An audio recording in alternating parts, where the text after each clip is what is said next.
Hello and hello. Thank you so much for joining me today for Last Week in Germany, where me, some random dude in America, catch up on everything that's going on in Germany, like what happened last week. Make sure I'm up to date on it all, especially with the elections and everything coming up. Right off the bat, when I search German news, to see what's up, what the headlines are, the protests are really in the headlines. And of course, Merz. I always call him Merz.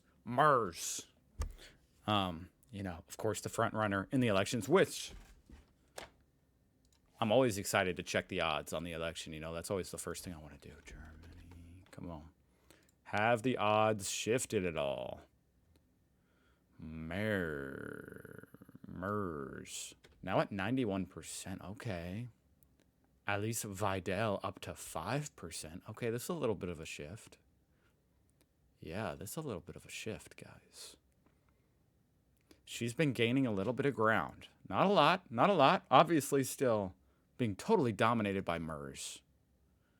But, I saw it pop up to 95% chance last week. Now it's back down to 90. Oh boy, and Olaf still hanging in there with 3%.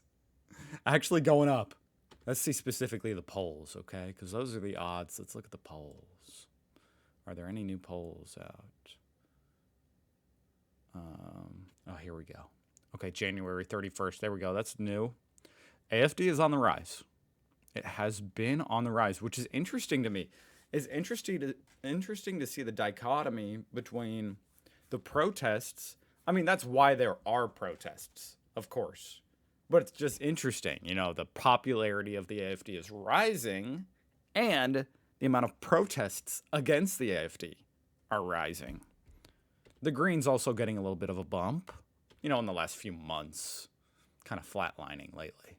And you guys did help me understand the distinction, which I probably should have understood to begin with. But, just because the AFD, I went to the wrong one, just because the AFD wins or may win the most seats in the Bundestag does not necessarily mean we will have a German chancellor from the AFD, because the Bundestag will vote. And they're probably not gonna vote in someone from the AFD. That would be crazy, from what I understand. Just crazy. It's not likely to ever happen. But it could.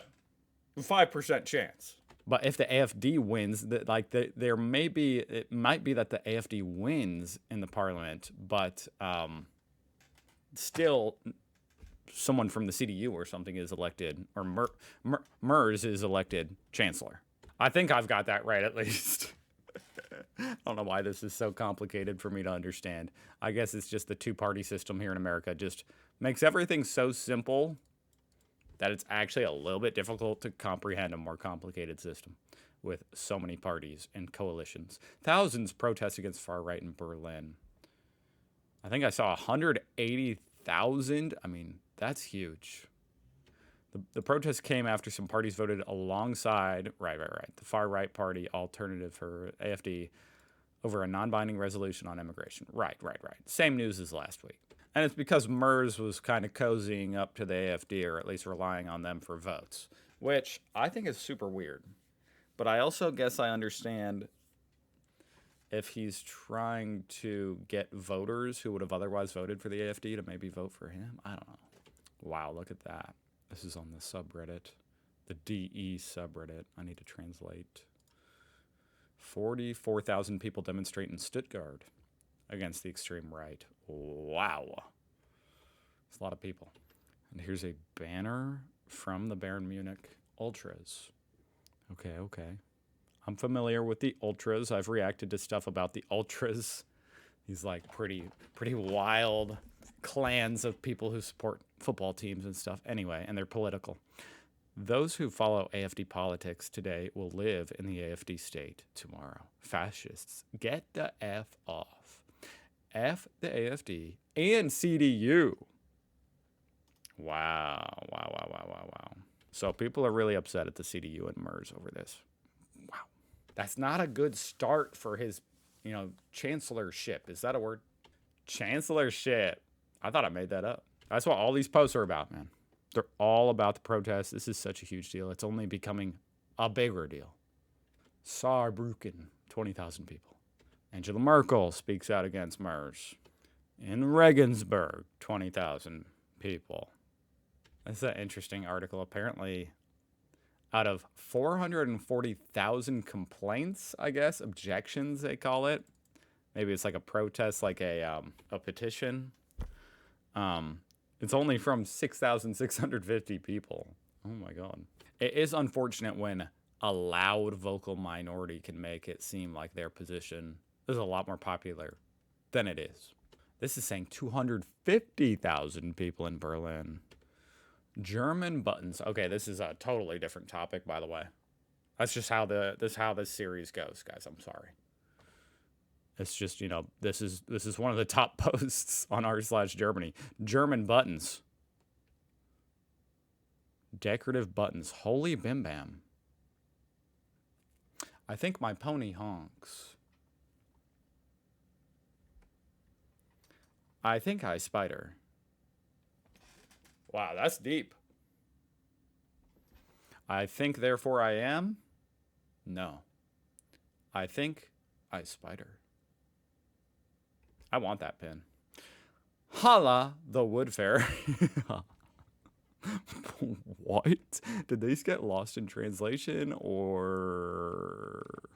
Oh, I saw these buttons in the US. My cousin lived in Germany for a few years and said she'd heard people use the I think I spider before, but not the other ones. What?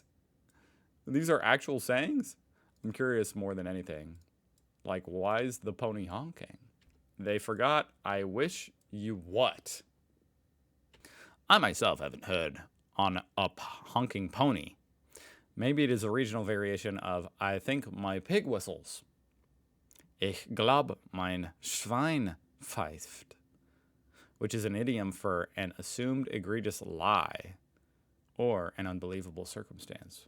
I think my pig whistles. I like that. It's like pigs flying. I would say, I think I spider.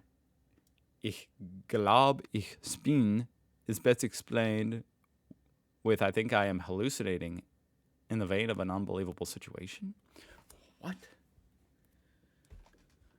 Holla the wood fairy, or holla the forest fairy, holla die Waldfee, is an exclamation of surprise. The same with holy bim bam, heiliger bim bam, which can be exchanged with holy moly. Holla the forest fairy, y'all. That's amazing. Holla the forest fairy. Holla at your girl. The forest fairy. How to properly clean this floor. Who cares about that? I mean, use a mop. I'm more interested in the layout of this. What is this, a bathroom with a washing machine in it? I thought the washing machine was in the kitchen. And also there's like a cutout in the wall. Like an extrusion. Oh, it's cabinets above it. Oh, that's smart. This is the craziest bathroom. This is so weird. I mean, it kind of seems... I mean, I enjoy a nice open area to go to the bathroom in. But it's interesting because it's like so much empty space. It's not very efficient. But I like it. And the cat. And you got a little mat for your feet.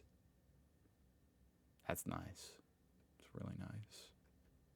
And what beautiful litter boxes you have. Wow. But how do you mop the floor is the question. Hi everyone. I hope you are doing well.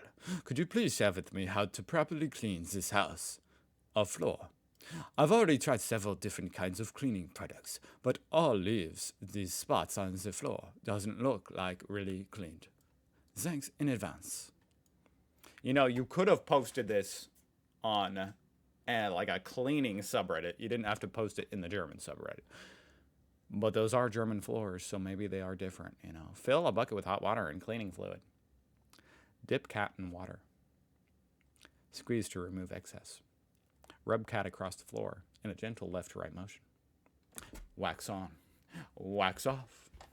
Repeat until the floor is fully clean.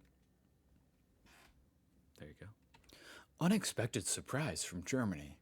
The train we were on took multiple halts in the outer of the station, making everyone stand up and sit down. Me and my wife had jet lag, and we were sleepy.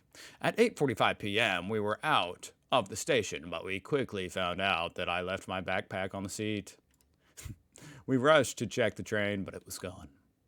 We went to information center, who gave us a link to the register lost bags and advised us that Lost and Found might still be open. Try reaching them. Lost and Found was open, but if they served us, they would be overtime, so they shared the link again to register the lost baggage. Wow. At this point, I analyzed the value of the items and cost of chasing the train myself. I gave up as it didn't make sense. That's very German of you. Cost expense analysis. I like it. I would not claim to be ideal if I felt the bag could have been recovered by making the call to the ticket checker personnel in the train. We got it registered with the help of someone who knew German. As I remember, the site link was in German. I think the whole Lost and Found is probably German, but maybe I am wrong. We gave up the hope to get the backpack bag pretty soon. However, 2 to 3 days later, we were informed they found the bag and ID'd me because I had my ID in it. We got it couriered to my friend's house, who brought it back to India. I think the bag roamed in the train for 2 to 3 days, and no one took that seat because they thought it was taken. Wow. That's an excellent social experiment for any country. And you passed, Germany. Good job. I loved the honesty of people. That's really great. Thank you, Germany. Even with the general bureaucracy, it is an honest nation. Looking back, I realized it was my mistake, which got resolved by involvement of so many people. You people rock! Go Germany! Go German bureaucracy! Yes, yes, yes! Once I left my bag on ice with my MacBook Air and 300 euros in cash. Got it back with everything intact. That's the type of post I like to leave out on. Hell yeah. Hell yeah. Good job, guys. Thank you so much for watching. I hope you had a great weekend, and I hope to see you again tomorrow. Goodbye.